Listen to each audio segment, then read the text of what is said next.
And now another stunning new report about fish. You try to eat fish because you think it's healthy. Now government researchers have discovered mercury in every fish they tested in a survey of the nation's waterways. So what does this mean for people who should eat fish and want to? We're joined now by our medical contributor, Dr. Marie Savard. Want to settle this? Can we settle this? First of all, tell me more about what this study found. Yeah, this study actually was just looking at the streams. They looked at 300 streams throughout the United States and found, much to our surprise, there was a lot more mercury in all of the fish, and a quarter of the fish had more than what the EPA, the Environmental Protection Agency, recommends. So what, some 75% had traces of mercury, which you don't want in huge quantities, but 25% had really dangerous levels. Yeah, so that means if you have a family member who's out there fishing in the stream, beware. But that's not talking about what you buy in the supermarket. In fact, well, this is key. Yes, the National Heads up, everyone. The National Fisheries Institute says clearly it's important to note that this study is not about commercial seafood, but recreationally caught fish, not the kind that the Americans might find in the supermarket or in their grocery shelves or restaurants. And nonetheless, we have been told that there are some guidelines to follow, even when you're shopping at the supermarket. So yes. Take us through these fish again, because I cannot keep it in my head which ones are potentially filled with mercury and which ones aren't. Okay, I think we should start with the high level, the ones that have high level of mercury that the Environmental Protection Agency tells women and children they should avoid altogether. Right. We don't even include those here.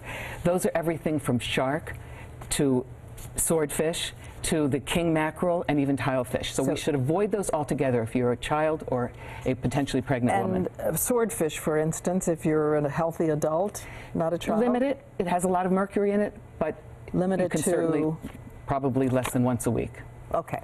Now, the next level, the middle level that has some mercury, but they don't think it's dangerous level. Okay, tuna happens to be such a common fish, yet it has a fair amount of mercury. So the recommendation is for, again, mothers and children to limit the amount to no more than one serving. This is a 6-ounce serving a week.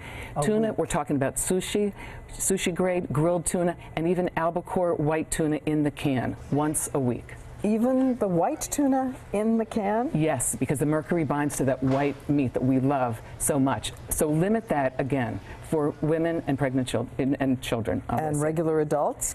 Again, limit it to some degree, but perhaps have more, maybe once or twice a week. Okay, and then these are the healthiest fishes? Yes, these are the small fish, this non-predatory fish. It's really the big deep fish that are predatory on all the smaller fish that have the mercury. This is the fish that doesn't so much. We're talking about anchovies, sardines, smaller whitefish, salmon, believe it or not, is actually good. Okay.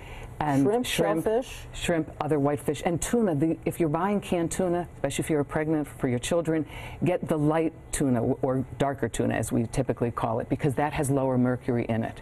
White tuna is albacore once a week only. Lighter, or as some people say, the dark tuna, which you can see there, is safer. Yes, I mean, and it doesn't matter whether it's cooked or not. Believe it or not, the mercury binds to the protein, so whether you cook it or eat it in sushi form, you're getting the same amount of mercury. And as we know that in high toxic levels, mercury can cause neurological problems, which is the reason for all these studies. Okay. Yes.